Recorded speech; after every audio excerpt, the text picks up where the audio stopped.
Oh. Hey, boss, look what we did. Oh, for crying out loud. You guys leave your room like this? I can't take them anywhere. Somebody woke up on the wrong side of the forest.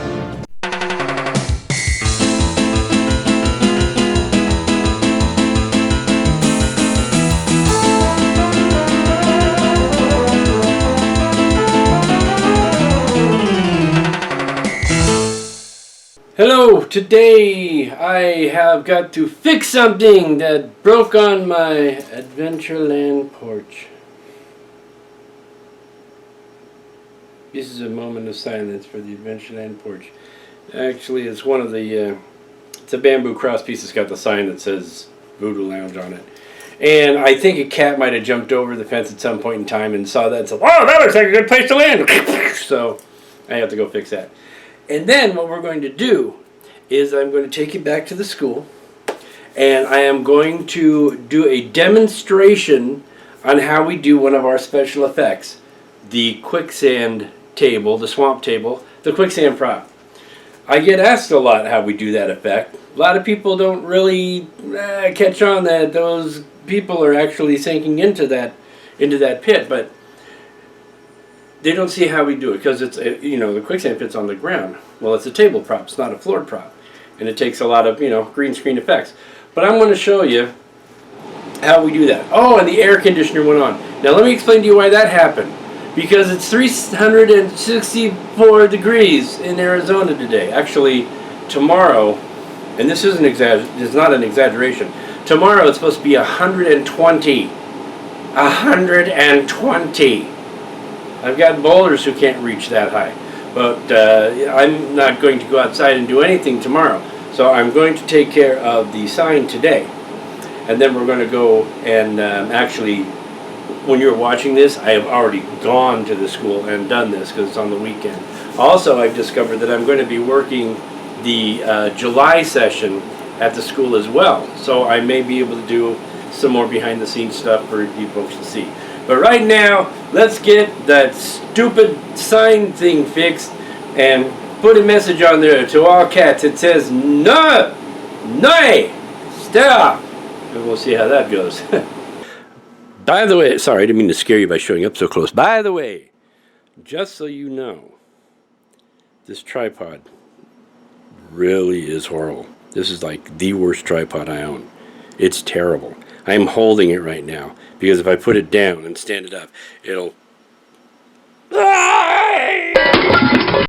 So I'm going to hold it and just remind you that this tripod is terrible and not the one that I normally use. The one I normally use is good. This one's terrible. This is terrible. Okay, well now here's the situation. I put this up here just so I won't lose it. But see this and this. This is supposed to go across the top of it.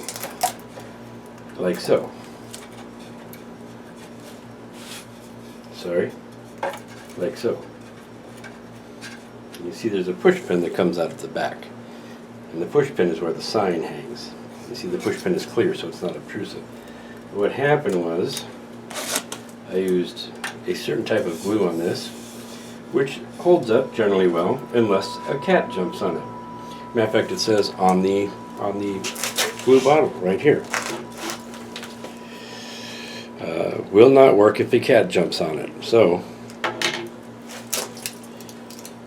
really didn't get a chance to finish this completely, so I'm going to finish it today. And the first thing we're going to do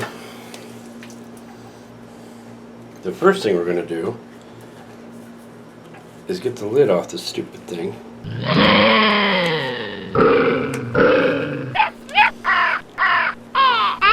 we go. See that? I didn't even stop the camera running. That's how sure I was. And we're going to just kind of goop around here. And it doesn't matter how sloppy it is because we're going to do something to this to not only make it hold better, but to also make it look more like part of the scenario here. This is the 527 glue again.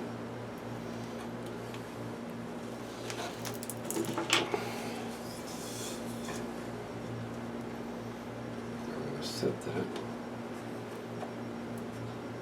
Just like so. Now what we're going to do different is we're going to tie it up with our heavy duty twine here. And here I have my heavy duty twine cutting device. I'm going to pull off a little bit of this, a couple of feet. My twine cutting device to cut it. Here we go. And we're going to make a slip knot.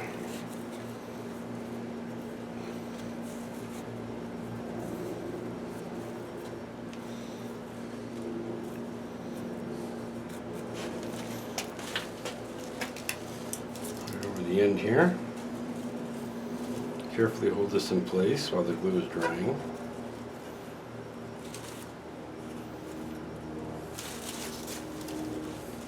And we're going to get the twine all tangled up in the fake shrubbery. There we go.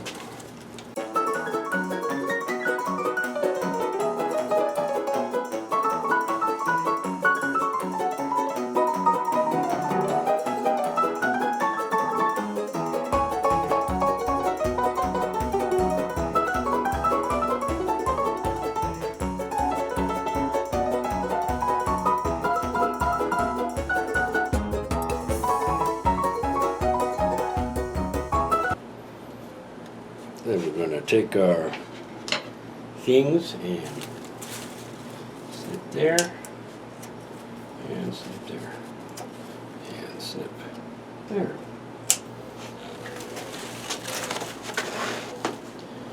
And there we go. Now it's themed as well as secured. Now I'll do it to the other side and put the sign on it. And it will. Wait a minute. And would I leave? There it is, all back together again, looking good and pristine and proper. And the Adventureland Porch is back to its natural adventurelandiness. I'm about to do some more changes to this place, and I will keep you informed because I know you just need to know what's going on the Adventureland Porch. It's like where we do things that are adventurous.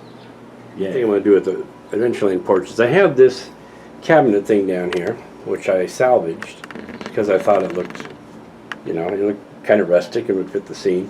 I think I'm going to set up the outside speaker in this thing so it's undercover and will resonate a little bit better, and probably put some of the different materials that I'm going to be using, not just for the Adventureland Porch, but for when I'm doing props and things like that. I can put them down there, and then they're more readily available than inside the storage unit, which is packed to gunnels with stuff. So anyway, that much is done. This whole area, this up here, this is going to get reeded up. This is going to get reeded up back here. It's going to be really spiffy. And eventually what may happen is I think I'm going to put a shade on this. It's a reed shade which suits the area, and then this will be completely closed off so I can have it lit up daytime, nighttime, and at nighttime I can raise the shade and it'll be really spiffy. So we'll see how that all works out. But I'm over here in the Pirates of the Caribbean corner, or what I might call the Pirates of the Corner being, because I'm being here in the corner with it. And I've got some studio work to do, which I'm going to do. So while I'm sitting here in the corner working on some video which I am editing for the class and putting together the curriculum for for July, which is only a 2-week session, so that's going to be kind of a shrunk. I can't make the noise today, but it's a there we go, something like that. It's going to be shrunk curriculum. So why don't you watch this part, which has the swamp table and how it works. Some of my class are involved, so you get to see a few of the people, not all of them. There's, on the day that I filmed it, I think 3 of my kids were out. 2 were on vacation, 1 was sick, and then 1 I think was in another room for something, and I had like 5 or 6 of my crew there, or of my class there. So I use some of them for doing the videos. So there you go. So this may be the last thing on here. So why don't you watch it? You watch it. I got things to do. Okay, I'm at my class at Yavapai College for Kids, where only the most dedicated students with no sense of humor come to learn how to make films.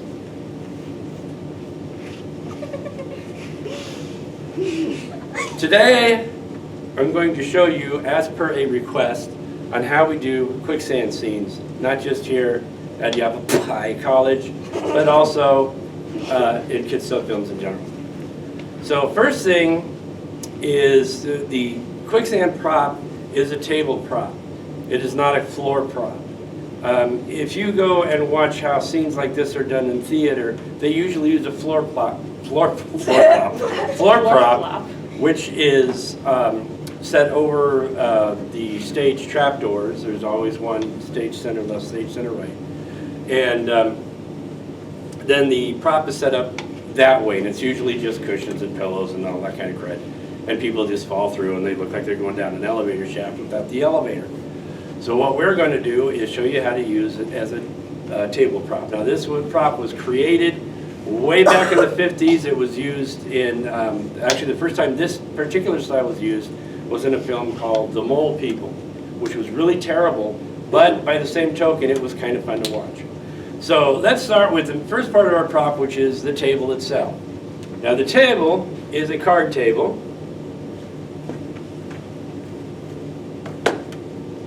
The card table has a big hole cut in the center of it, as you can see, as my people would show you if they were standing here tipping this, but they're not, so it's okay.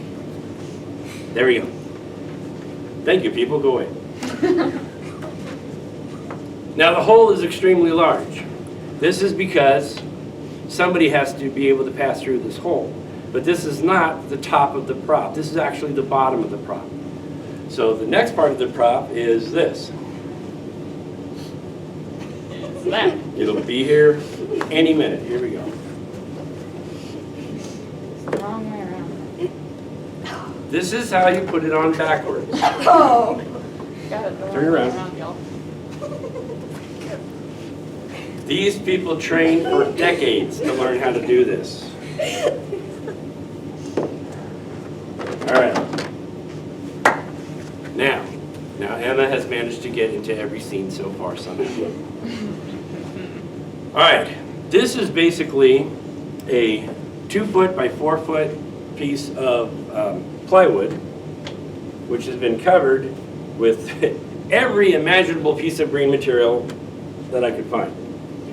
This material here is a very stretchy, kind of a elastic felt fabric on top of foam. This is just standard bed padding. You can get a roll of this for about $10 pretty much anywhere. This is glued to another piece of material on top of the 2x4. Now you don't have to go this crazy with it, but this prop has been updated about 15 times. All this covers this center piece of material here. This piece of foam here, this is the foam I was telling you about a second ago, is also covered by green, and there is a hole here. Now the hole in the center is wide enough for someone to fit through, but it's also has this foam around it to keep it from opening as wide as the bottom hole. Then we covered this with green. So this whole thing is green. So right now this prop is set up if you wanted to do So right now this prop is set up if you wanted to do a digital sinking scene, as in a witch's cauldron, or if you want to do quicksand using digital sand. Okay? Now we're going to show you how to make a big mess with quicksand. Okay, for the second part of this, we need two things. First of all, we need the frame. The frame keeps all of the quicksand particles, which are actually rather large, from spilling all over the place. Something you should know about the frame. It doesn't work! But we're going to do it anyway. So here comes the frame.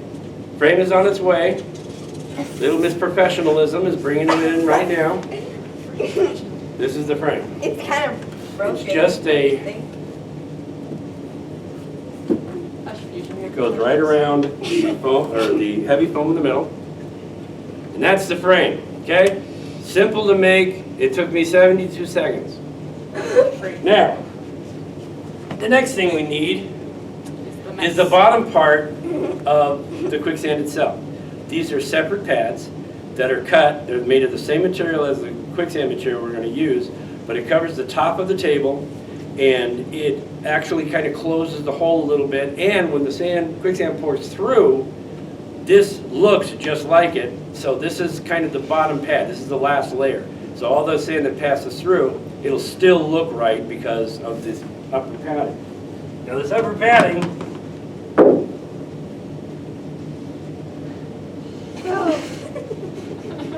this is carpet padding. This is what goes under your carpeting. We take several layers, let me get something. We take several layers and we place it across the top.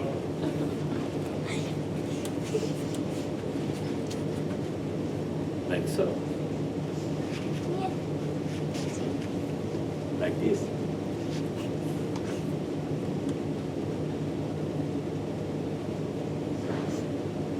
Like that.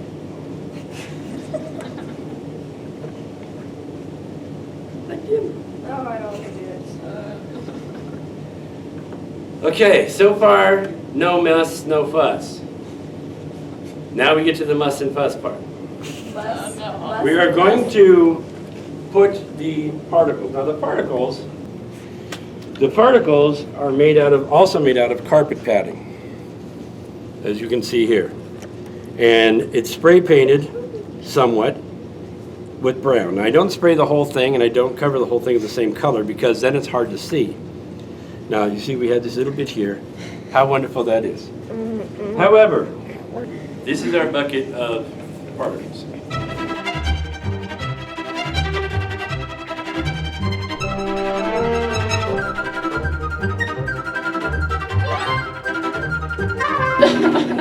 This goes on, this is a magic trick. It just keeps pouring out. There's a lot. That's here. And make sure that you have a plastic bag in there. I think that actually has more of the pad. Does. Well, I think that should be enough. Can you even? Yeah, I would recommend Now. pulling your hair up. Pull up your hair. We have our pit, and normally what you would do is I put the frame on backwards too. Oh. Okay, so this is what you do when you put the frame on backwards.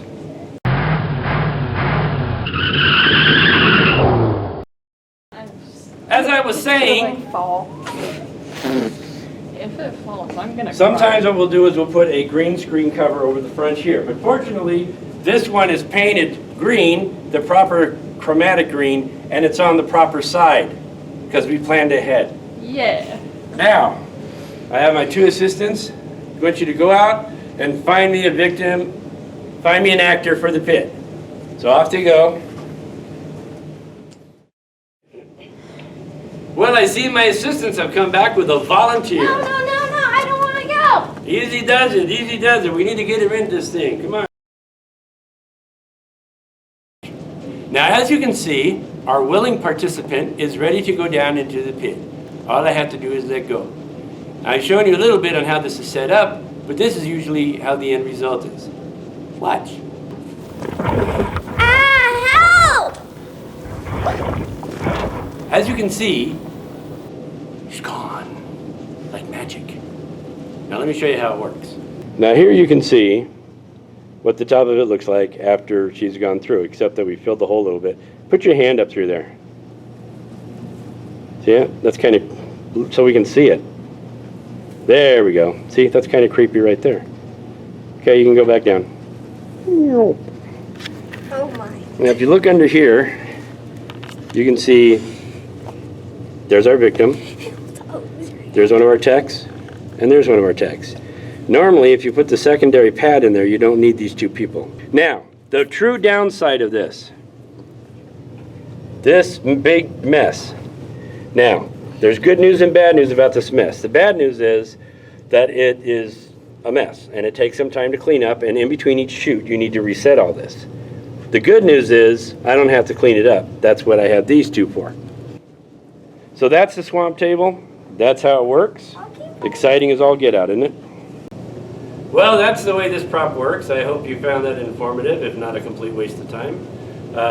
I think we're going to end our log for this week here. Next week, I'm going to be quite possibly taking out another road trip, and I'll drag you guys along to see what strangeness there is in other places in Phoenix. This weekend it's supposed to be 120 degrees, so I'm not going anywhere on Sunday. That would be stupid. So, on behalf of our victim Lillian, production assistant Emma, prop handlers Ariana and Fusion, and our slate man Nathan. Take one. Yeah. You guys have a great week. And goodbye.